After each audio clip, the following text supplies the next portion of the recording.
odayaal baa waxay ka hadleen tukarraq oo waxay ka hadleen tuulooyin kale oo haddana magacyadooda aan ahayn waxay majeerteenow arrinta ka socota Puntland ama Garowe ka socota oo dani wado raalli baa kaga tihiin anagu waxaan u sheegaynaa hartiga kale ama Soomaalida kale ama daaroodka kale oo ku nool deegaanada Puntland inaanaan raalli ka ahayn wixii khaldan oo dani wado raalli inaanaan ka ahayn ku taageersanayn kula socon garab ku siinhayn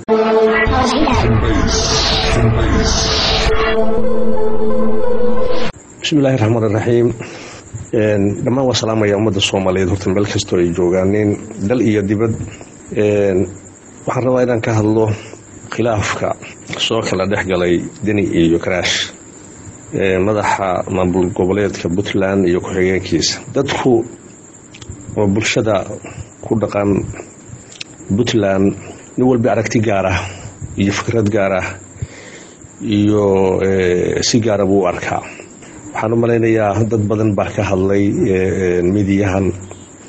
nin walba hadii la aragtidiisii iyo sidii isagu u jeclaa buu hadlay laakiin waxa jirta wax dadku wadaago dadku wada leeyahay oo dadku uusan ku kala tegayn mar fiicina marka hadii wax khaladii dhacaaneen khalad la arko dadka wax garadka ah oo aqliga u saaxiibka ah oo dhaqanka ah ama siyaasiyiinta ah inay si doonaan u hadlaan ma deegaanka Puntland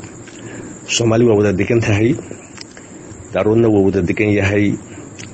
maamulka laga samaystana waa maamul la wadaagay bay ahayd madaxda Puntland anigu inkastoo aanan midna fiicnaan ku ogeyn intii 22 sano oo Puntland oo wax horumar ah iyo waxa deelay ku dan Soomaaliyeed ah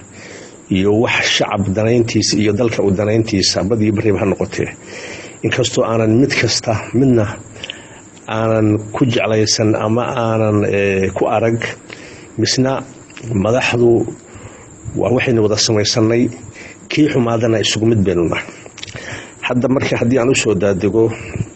arrinta ka jirta Garowe odayaal baa waxay ka hadleen tukarraq oo waxay ka hadleen tuulooyin kale oo haddana magacyadooda aan ahayn waxay majeerteenow arrinta ka socota Puntland ama Garowe ka socota oo dani wado raalli baa kaga tihiin anagu waxaan u sheegaynaa hartiga kale ama Soomaalida kale ama daaroodka kale oo ku nool deegaanada Puntland inaanaan raalli ka ahayn wixii khaldan oo dani wado raalli inaanaan ka ahayn ku taageersanayn kula socon garab ku siinhayn aanana waxaan ku ra'aan khaladkiisana aanu u sheegayno cidii iyadu afka ka tolan oo aan runta sheegahayn cadaalada ka hadlahayn waa iyada laakiin shakhsi ahaan anigu waxaan rabaa inaan hartiga runtii waxay ka hadleen qaybtood anaga Karaash madaxweynaha iyagu war Karaash hartiga ama ummadda degan Puntland wuxuu u ahaa madaxweyne ku xigeen cid gaar ah madaxweyne ku xigeen uma ahayn wuxuu hadii laba qoys qaybsadeen oo laba qoys wadaageen oo ay lahaayeen qoyska Maxamuud Salebaan iyo qoyska hadii la ku rooyahay dhulbahantii hadii rag badan ba hadlaya Maxamuud Garaad ay leeyahay hadii waa wax laba qoys leeyahay iyaga ku xisaabtamaya majeerteena loo waxa u saarinina annaguna hadii ilaahay ku rooyahay u saarimayno harti u saarimayno dhulbahantii xitaa wada saarimayno qoyska uu ka soo jeedaan ku tilmaamay hadii si ay yahaayeen madax la wada doortay oo deegaanka Puntland loo wada doortay oo Soomaali wada dooratay Soomaali loo wada doortay waxaan ku ninkii khaladkiisa inuu sheegaynaa ninkii saxnaantiisa inuu ku taageereynaa waxaan idin sheegaynaa anigu waxaan ku dhan anigoo ku hadlaya wax garadka iyo aqoon-yahanada iyo dhaqanka ka soo jeeda gobolka Bari anagu inaanaan ku taageersanayn wixii khaldan oo dhan dani xitaa siyaasad ahaantiisa anigu shakhsi ahaan horeyba ugu taageersanayn hadeerna ma taageersani waxaana ugu baaqayaa siyaasiyiinta ka soo jeedeen majeerteen ka soo jeedeen warsangeli ka soo jeedeen dhulbahantii ka soo jeedeen qabaa'ilka kale oo degan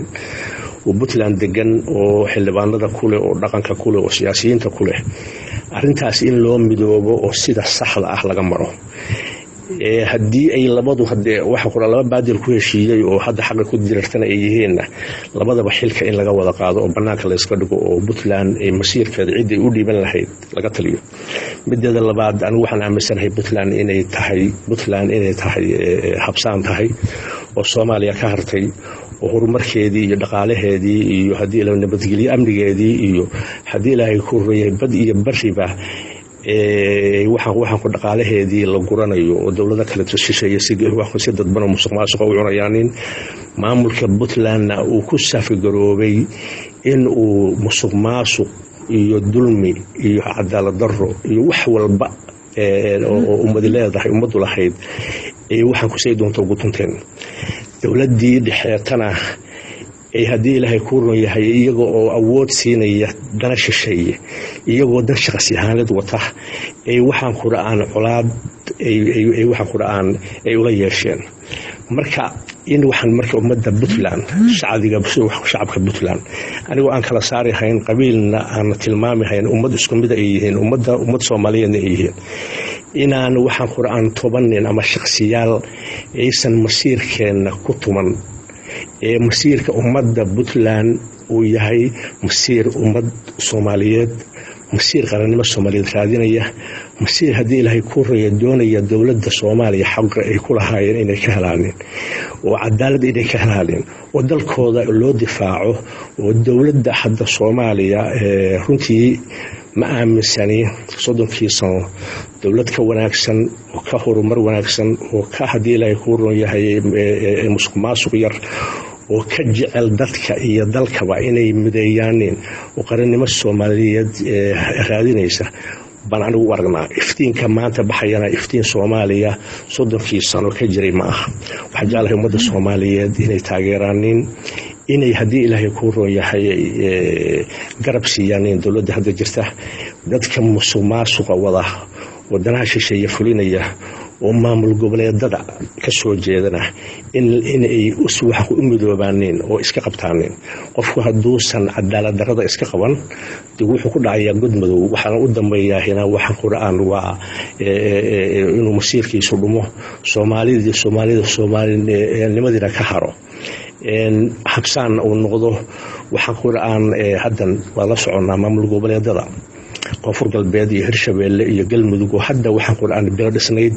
inay ka horumar wanaagsan tahay Puntland oo 22 sano dhisnayd oo awood soo sheeganaysa hooyadii Soomaaliya marka ma waxay ku tahay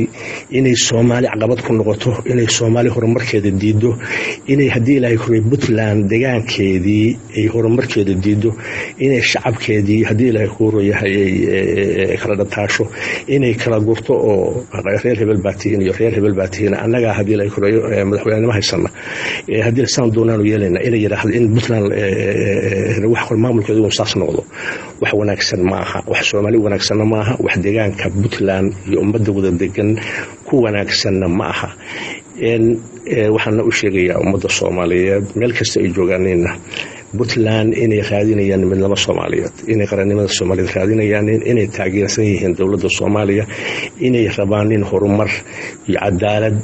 iyo dalkii oo waxaan quraan Soomaali oo midowda iyo qaranimo Soomaaliyeed raadinayaan waxaan quraan dadka hadii ilaahay ku rooyo sida xun uga been sheegaya Puntland waxaan u jecelahay ummadda Soomaaliyeed ee ku nool Puntland inay iska qabtaan masiirkoodana iyagu ay ka tashadaan waxa meesha ay hadiisa ay iska qabanna god madow bay ku socdaan god madow iyo baal madow inay ka dhaxlaan kana haraan ummadda Soomaaliyeed iyada oo Puntland ilaahi islaam u baahan tahay dawladda Soomaaliya oo maanta jirtana bayska laga rabay inay ku yeelato kooxda madaxda ka ah Puntland oo dhowrka nin ah oo aranjan maamulaanin ay u diiday waxa markay jirta dadku tol baa leeyahay Soomaali waa tol waa qabiil anigu ma kala saarayo qoys hoosete in u dhaadhaco oo harti tilmaamo kala guro sida dadka qaybtiisa u hadlayaan inana u hadlo ma colaadna hurin maayo aanu ma rabo in garoowe iyo hadii la hurin yahay ama ha noqoto buuxoodle ha noqoto baran ha noqoto bari iyo tuulooyinka kaleeto iyo Soomaaliya oo dhanba walaalo Soomaaliyeed inay islaayaan oo dhiig Soomaaliyeed daato raalli kama ahi kana qayb qaadan maayo inaan dagaal horiyo oo maaragtay colaad iyo dhiig walaal iyo dhiig muslim inuu daato ma rabo. waxaan rabaa laakiin wixii qaldan in la saxo. waa run Puntland deegaanadeeda 98 heshiis baa jiray lagu wada heshiiyey, inkastoo beelaha qaybtood waliba ay qaylinayaan, misna waxa la doorbiday amniga Puntland iyo nabadgelyada iyo maamulka wax kastaba ha ahaadee in la ilaashado. sida hore u soo sheegay dhaliilo fara badan baan u jeedinayaa maamulka Puntland. wax fara badan oo ka khaldan waa jiraan oo aan runtii bulshada ku nool aan dan ugu jirin. horena waa uga hadlay inay iyagu shacabka Puntland ku dhaqanay inay ka tashadaan sidii ay waxyaalaha jira ay uga bixi lahaayeen, Soomaalina ugu xirmi lahaayeen, taladeeda guudna Soomaali mid ka noqon lahayd, tan gaarka ahna cid mas'uuliyadeeda qaadi karto oo waxaan ku ra'aan xagar la'aan u maamusha oo cadaalad ku shaqeysa oo waxaan ku ra'aa horumarkii ka habsaamay 22 sano soo celisa in la helo waa ku baaqaya. waxaan u sheegayaa kuwa hadda jooga hadda maamulka madaxda ka ah inay wax ka bedelaan nidaamka hadda ay wadaan, kuwii horeeto ay ku shaqeyn jireen inay wax ka bedelaan oo nidaam cusub la yimaadaan oo ummadda Soomaaliyeed isku xirkeeda ka shaqeeyaan, danaha fulintoodana joojiyaan, ummadana ay mid ka dhigaan, ummadda Soomaaliyeed ay mid ka dhigaan. markaan leeyahay ummadda mid ay ka dhigaan ummadda Soomaaliyeed waa shacabka Puntland waxa danta ugu jirto oo ay mas'uuliyadda u saarsadeen ay waajibaadkoodii mariyaan oo aysan ku xadgudbin mas'uuliyadda loo dhiibay. waxaan marka kale halkaa ku sii darayaa war waxaan ku ra'aan ismahayaan waxa isqabtay qabaa'il ismahayo waxa ishayaa waa labada nin oo ku xigeen iyo madaxweyne ah. labada nin hadda isqabteen waxaan ku ra'aan dadka kale aqligooda ha shaqeeyo, dadka kaleeto siyaasiyiinta dhaqanka waxgaradka culimada ganacsatada ha shaqeeyo, aqligu intuu shaqeeyo waxa ay isku hayaan hal la fiiriyo hadii uu wax quraakii khaldan hal qabto. hadii labadu wada khaldan yihiin orana waa u soo sheegay khaladka wax quraan labada ilo ummadda degan Puntland ama ummadda Soomaaliyeed ma rabno annana xaalina kama nihin wax dhibaato u geysanaya ummadda Puntland iyo ummadda Soomaaliyeed kulliba dib u geysanaya ma rabno. labada waa dhexda laga saaro oo banaanka loo tuuro oo waxaan ku leeyahay maamul cusub iyo madax cusub la sameeyo.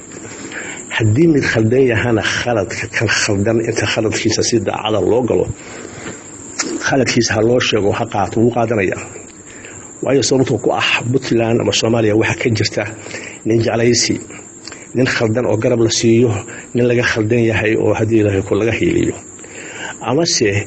waxa jirta laba nin oo khaldan oo mid waliba hadaf khalada uu wato oo mid waliba beelahan kuwa ka soo jeeda ay isku haybta yihiin ay garab siiyaan.